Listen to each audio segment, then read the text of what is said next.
नमस्कार दोस्तों, आशा करते हैं आप सब घर पर खैरियत से होंगे। करते हैं एक और अगली वारदात के साथ एक नई कहानी की शुरुआत।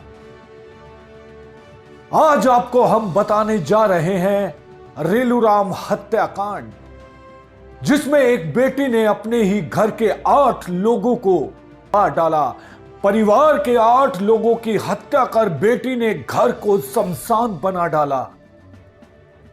पूनिया मास मर्डर केस में फांसी से बचने के बाद सोनिया ने आत्महत्या की कोशिश क्यों की, वो तमाम जानकारी इस वारदात के साथ हम आपको देने जा रहे हैं। सोनिया की बाद से ही उसके और सौतेले भाई सुनील का जायदाद को लेकर झगड़ा होने लगा था। 23 अगस्त तारीख का संबंध है एक हत्याकांड से। घटना के दिन का हाल सुनिए। लोकेश को स्कूल ले जाने के लिए एक नौकर कोठी के अंदर घुसता है। तकरीबन सुबह के 8 बजे का वक्त है और घर में कोई नहीं। रात पार्टी थी, इसलिए सब देर से सोए होंगे। ये सोचकर नौकर पहली मंजिल पर जाता है। वहां का मंजर देखकर उसके होश उड़ जाते हैं। वो दौड़कर वॉचमैन अमर सिंह को बुला लाता है। चारों तरफ सिर्फ खून ही खून। घर में रहने वाले 8 लोगों की हत्या हो चुकी है। सिर्फ एक घर की सबसे बड़ी बेटी सोनिया की नब्ज चल रही है। वो दरवाजे के आगे बेहोश पड़ी है। अमर सिंह डॉक्टर और पुलिस को फोन करता है। कुछ ही देर में वहां पर देखते देखते भीड़ इकट्ठा हो जाती है।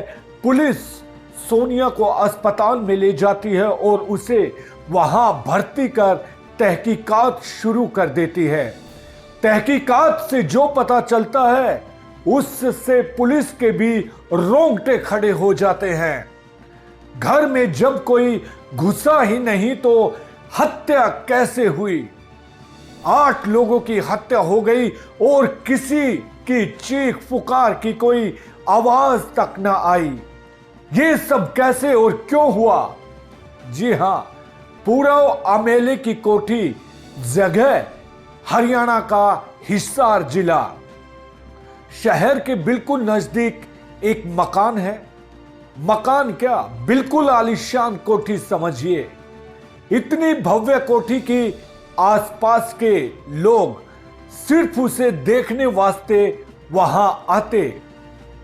घर वालों के ठाठ ऐसे कि सड़क से होकर कोठी की पहली मंजिल तक कार का रैंप जाता। यह मकान कभी पूरव अमेले रेलूराम पूनिया का हुआ करता था, जिनकी शुरुआत कभी एक ट्रक क्लीनर के काम से हुई थी। आगे जाकर इन्होंने तेल का धंधा शुरू किया और अपनी मेहनत के बल पर अंकुत धन संपदा जोड़ी, जिसमें शामिल थी 163 एकड़ जमीन, 25 एकड़ में फैला हुआ एक फार्म हाउस। इसके अलावा दिल्ली और फरीदाबाद में कई दुकानें और प्लॉट भी उनके नाम पर थे। ये सब रेलूराम की मेहनत का फल था। हालांकि इस फल को पकाने में कितना पोटास लगा, ये आप बिना कहे ही समझ सकते हैं। 1995 का चुनाव जीतने के बाद रेलूराम ने हरियाणा विकास पार्टी की अध्यक्षता में मुख्यमंत्री बंसीलाल की सरकार का समर्थन किया। अगर देखा जाए तो उनकी कुल संपत्ति करीब 50 करोड़ की थी। मुंबई या बंगलुरु में होते तो फिल्म प्रोड्यूस कर सकते थे या फिर कोई कैलेंडर वैलेंडर भी छपवा सकते थे, लेकिन वो थे हरियाणा के ठेठ देसी आदमी। पैसा खूब था, अब चाहिए थी फुल इज्जत और वो एक ही तरीके से मिल सकती थी, वो भी राजनीति से। सो सेलूराम बन गए नेताजी 1996 में स्वतंत्र रूप से बरवाला विधानसभा से चुनाव में खड़े हुए और जीत भी गए। हालांकि इसके आगे चुनाव में उनकी हार हुई, लेकिन नाम के साथ पूरा एमएलए का तमगा जो लग गया था। नेताजी का परिवार भी काफी लंबा चौड़ा था। उन्होंने 2 शादियां की थी। पहली पत्नी ओमी देवी से उनको एक बेटा हुआ था जिसका नाम था सुनील, और दूसरी पत्नी कृष्णा देवी से 2 बेटियां सोनिया और प्रियंका उर्फ पम्मी। आगे जाकर सुनील की शादी शकुंतला से हुई। उसके 3 बच्चे हुए, बेटा लोकेश और 2 बेटियां शिवानी और प्रीति। भरा पूरा परिवार था और खूब धन दौलत, साथ में पूरा एमएलए का रुतबा भी। 2001 तक आते आते रेलूराम हिसार के सबसे रईस और रुतबेदार लोगों में शामिल हो चुके थे। गठरी में लागे चोर, घर संसार सब एकदम मस्त चल रहा था। बड़ी बेटी सोनिया तुवाई कांडो की प्रैक्टिस किया करती थी और स्पोर्ट्स इवेंट्स में भी भाग लेती थी। इसी दौरान उसकी मुलाकात संजीव कुमार से हुई। संजीव बहुत अच्छा खिलाड़ी था। खेल के मैदान में ही दोनों में प्यार हुआ और शादी भी कर ली। संजीव एक मध्यम वर्गीय परिवार से आता था और सोनिया ठहरी नगर शेठ की बेटी। इसलिए रेलूराम ने हर तरह से इस शादी की मुखाफलत की। बस एक कमी रह गई कि फिल्मी स्टाइल में संजीव को ब्लैक चेक काट कर नहीं दिया रेलूराम ने। हालांकि ऐसा कर पाने की पूरी हैसियत थी। स्पोर्ट्स में भारत का हाल तब और भी बुरा था। संजीव का जूडो बस कुछ साल ही चल पाया, फिर नौकरी वोकरी नहीं लगी तो वो काम की तलाश करने लगा। ससुर रसूख वाला था पर कहीं कोई बात बन नहीं पा रही थी। नतीजतन सोनिया के पिता ने कहा कि फार्म हाउस की जमीन बेच दे जिससे संजीव कोई धंधा कर सके। जमीन के मामले में भाई भाई की लड़ाई आपने सुनी होगी। यहां मामला भाई बहन के बीच था। महिला अधिकारों के हिसाब से यह अच्छी बात थी। अगर लड़ाई सिर्फ बातों तक रहती। सोनिया के सौतेले भाई सुनील को जब यह बात पता चली तो वो बुलेरो लेकर सोनिया के पास पहुंच गया। दोनों के बीच जमीन को लेकर कहा सुनी होने लगी। कुछ ही देर में बात इतनी बढ़ गई कि सोनिया ने अपने पति का रिवॉल्वर निकाल लिया। जी हां, शुक्र की बात है कि उस दिन कोई अनहोनी नहीं हुई। लेकिन यह अच्छा या गलत, यह आने वाला भविष्य को तय करना था। खैर, इस कहा सुनी के बाद सुनील वापस घर चला गया। उधर सोनिया गुस्से से बिलबिला उठी थी। उसे लगा कि अब सीधी उंगली से काम नहीं चलेगा और अब जायदाद पाने का एक ही रास्ता है, वो ये कि पूरे परिवार को ही रास्ते से हटा दिया जाए। बात उसने अपने पति संजीव को बताई, जिसे सुनकर पहले तो सुनील ने आनाकानी की, लेकिन अंततः वो भी तैयार हो गया। 8 लोग और 6 गोलियां। इस काम को अंजाम देने के लिए 23 अगस्त यानी 23 अगस्त चुना गया। इसी दिन सोनिया की बहन पम्मी का जन्मदिन होता था। साल था 2001। दोनों ने सोचा इससे अच्छा मौका उन्हें दोबारा नहीं मिलेगा। उन्होंने बिना रेलूराम को बताए एक पार्टी का इंतजाम किया। पम्मी स्कूल के हॉस्टल में रहती थी, इसलिए सोनिया हॉस्टल गई और उसे फार्म हाउस ले आई। रात को खूब आतिशबाजी की गई, खूब गाना बजाना हुआ। देर रात खाने के बाद सोनिया की फरमाइश पर खीर बनवाई गई। खीर खाने के बाद सब सोने चले गए, लेकिन उन्हें पता नहीं था कि सोनिया ने खीर में अफीम मिलाई थी, जिससे सभी लोग लगभग बेहोश हो गए थे। संजीव और सोनिया दोनों मार्शल आर्ट्स के खिलाड़ी थे। खेल के मैदान पर ही दोनों की मुलाकात हुई थी। यह बात हम आपको पहले भी बता चुके हैं। सोनिया ने संजीव से कहा, यही मौका है, और वो अपनी रिवॉल्वर ले आए। संजीव ने जवाब दिया कि घर में कुल 8 लोग हैं और रिवॉल्वर में सिर्फ 6 गोलियां। इसके बाद सोनिया गैराज में गई और लोहे का एक का रोड ले आई और फिर शुरू हुआ सोनिया और संजीव का खूनी खेल।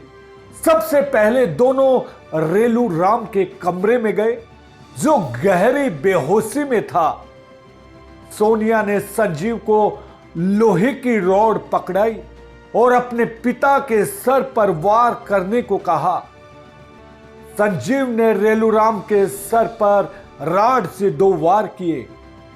पिता के बाद अगली बारी मां की थी। कृष्णा देवी का कमरा बगल में ही था। दोनों उनके कमरे में गए और सोनिया ने एक तकिया लेकर कृष्णा देवी के मुंह पर रख दिया।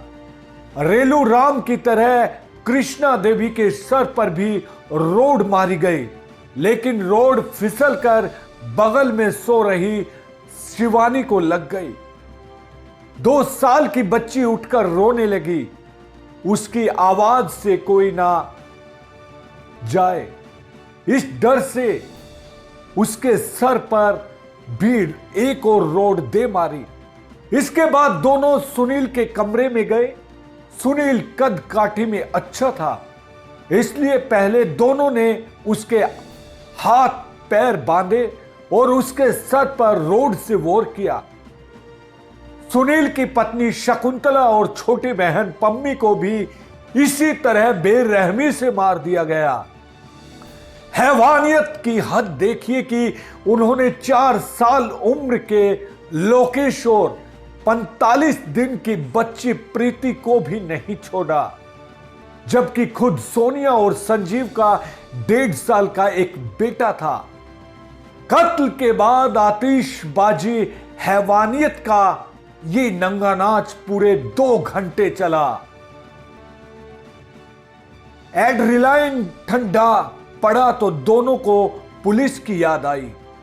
सोनिया ने संजीव से कहा कि वो एक रोड उससे भी मारे ताकि पुलिस को उस पर शक ना हो। उसके बाद उसने संजीव को एक कार में बिठाया और उसे किसी और जगह छोड़ आई। वापस लौटकर उसने कुछ और पटाखे जलाकर आतिशबाजी की ताकि लोगों को लगे कि वहां अभी भी पार्टी चल रही है। कुछ मीडिया रिपोर्ट्स के मुताबिक इसके बाद उसने खुद भी जहर खा लिया था। हालांकि वॉचमैन अमर सिंह के हिसाब से यह सब पुलिस को बरगलाने का एक नायाब तरीका था।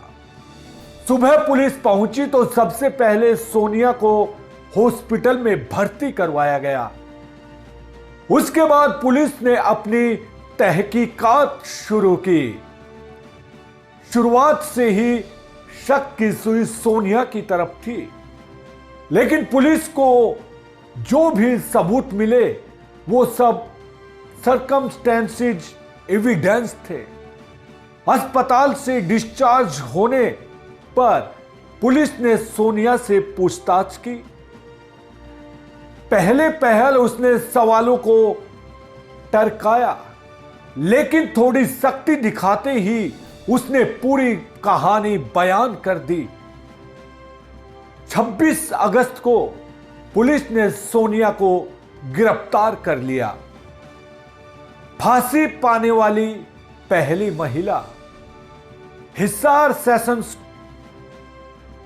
सेशंस कोर्ट ने 3 साल तक मामले की सुनवाई चली, जिसके बाद 31 मई 2004 को सोनिया और संजीव को फांसी की सजा सुनाई गई। मामला हाई कोर्ट पहुंचा। 12 अप्रैल 2005 को पंजाब हरियाणा हाई कोर्ट ने फांसी की सजा को उम्र कैद में बदल दिया, जिसके बाद हरियाणा पुलिस ने सुप्रीम कोर्ट में केस दायर किया। फरवरी 2007 में सुप्रीम कोर्ट ने सेशन कोर्ट के फैसले को मानते हुए फांसी की सजा को बरकरार रखा। संजीव और सोनिया ने इसके खिलाफ रिव्यू पिटीशन डाली, लेकिन वो रिजेक्ट कर दी गई। हिसार सेशन कोर्ट ने 31 मई 2004 को सोनिया और संजीव को फांसी की सजा सुनाई गई। मामला फिर सेशन कोर्ट पहुंचा, जहां फांसी की तारीख 26 नवंबर 2007 तय की गई, लेकिन फांसी ना हो सकी क्योंकि संजीव और सोनिया के पास एक आखिरी रास्ता और था।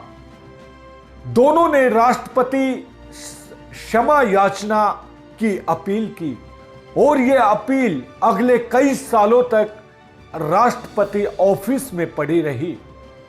राष्ट्रपति बनने के बाद 2013 में प्रणब मुखर्जी ने सोनिया और संजीव की क्षमा याचिका को खारिज कर दिया। पिछले सालों में आपने 2008 अमरोहा मर्डर केस के बारे में पढ़ा होगा, जिसमें शबनम नाम की महिला को फांसी की सजा सुनाई गई थी। बड़ा हो हल्ला मचा था कि शबनम भारत में फांसी पाने वाली पहली महिला हो सकती है, लेकिन 2007 में अगर पूनिया मर्डर केस में फांसी हो जाती तो फांसी पाने वाली पहली महिला सोनिया होती।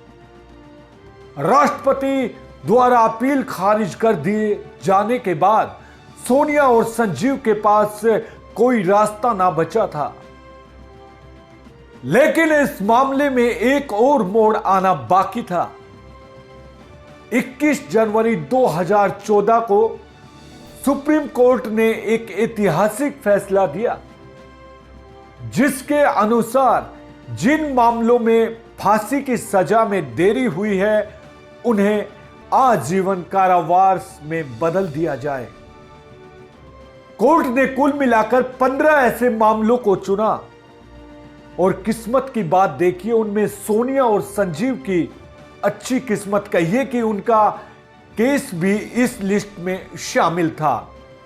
कहानी यहीं पर खत्म हो जानी चाहिए थी, लेकिन 2018 में एक और दिलचस्प वाकया हुआ। 2018 में संजीव ने फर्जी दस्तावेजों के सहारे पैरोल हासिल कर ली। उसे 15 दिन की पैरोल मिली थी, लेकिन वो फरार हो गया। उधर पता चला कि सोनिया ने जेल में फांसी लगाकर आत्महत्या करने की कोशिश की है। ऐन मौके पर बाकी कैदियों और जेल कर्मियों ने उसे बचा लिया।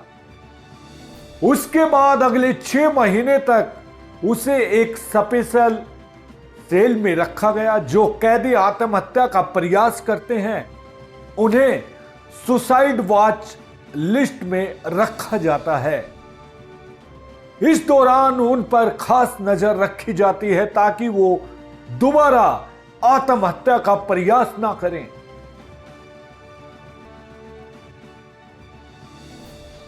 संजीव फरार होने के बाद गुजरात के एक आश्रम में साधु बनकर रह रहा था। फरवरी 2021 में उसे मेरठ में गिरफ्तार किया गया। विडंबना देखिए, जो कानून उसे कुछ साल पहले तक फांसी पर चढ़ा रहा था, वही अब उसे फांसी से बचाने पर तुला है। सभ्यता का ब्लैक ह्यूमर ह्यूमर कह लीजिए कि आप मर तो सकते हैं लेकिन अपनी मर्जी से नहीं, यह केवल कानून तय कर सकता है। बहरहाल इस केस में रिसेंट अपडेट यह है कि फरवरी 2021 में संजीव को मेरठ से गिरफ्तार कर लिया गया। पता चला कि फरार होने के बाद वो गुजरात के एक आश्रम में साधु बनकर रह रहा था। जिस माया के लिए 8-8 कत्ल किए, उसी माया से पार पाने के लिए अंत में जोग धरना पड़ा। हमारे पहाड़ों में इसके लिए एक कहावत है, एक पैसे के लिए जोग लिया, 10 पैसे जोगियाने में लग गए।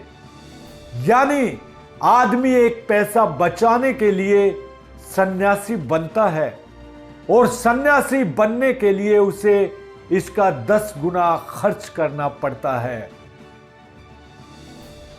तो दोस्तों, ये थी हमारी एक छोटी सी कहानी, रेलूराम हत्याकांड। अगर आपको कहानी पसंद आई है तो इसे आगे भी शेयर कीजिए ताकि हम और भी जानकारी आपके लिए लाते रहें। आप भी सुरक्षित रहिए, अपने परिवार वालों को भी सुरक्षित रहिए, जागते रहिए, बने रहिए संजय रामफल के साथ और देखते रहिए वारदात। कल फिर मिलते हैं इसी वक्त एक नई कहानी के साथ। अब संजय रामफल को दीजिए इजाजत। नमस्कार।